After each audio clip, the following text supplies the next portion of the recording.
24শে জুলাই মোহাম্মদ শাহাবুদ্দিন রাষ্ট্রপতি পদ থেকে স্বেচ্ছায় পদত্যাগ করেন। তার পদত্যাগে রাষ্ট্রপতি পদটি শূন্য হলে জাতীয় সংসদের ভারপ্রাপ্ত স্পিকারের সাথে দেখা করে রাষ্ট্রপতি নির্বাচন নিয়ে আলোচনা করে নির্বাচন কমিশন। এ সময় ভোটার তালিকা চেয়ে চিঠি দেয় ইসি। জাতীয় সংসদ থেকে ভোটার তালিকা পাঠানোর পর বৃহস্পতিবার রাষ্ট্রপতি নির্বাচনের তফসিল চূড়ান্ত করে নির্বাচন কমিশন। বৃহস্পতিবার দুপুরে নির্বাচন ভবনে কমিশনের সিনিয়র সচিব জানান, 20শে আগস্ট রাষ্ট্রপতি নির্বাচন অনুষ্ঠিত হবে।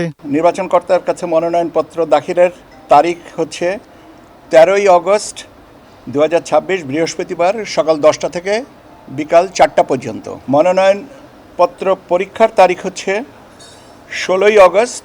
প্রার্থিতা প্রত্যাহারের শেষ তারিখ হচ্ছে 18ই আগস্ট মঙ্গলবার বিকাল 4টা পর্যন্ত সময়।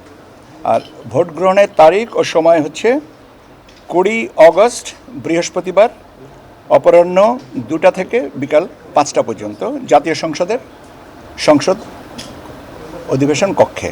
ইসি সচিব জানান, আইন অনুযায়ী তফসিল পরবর্তী কর্মকাণ্ড পরিচালিত হবে।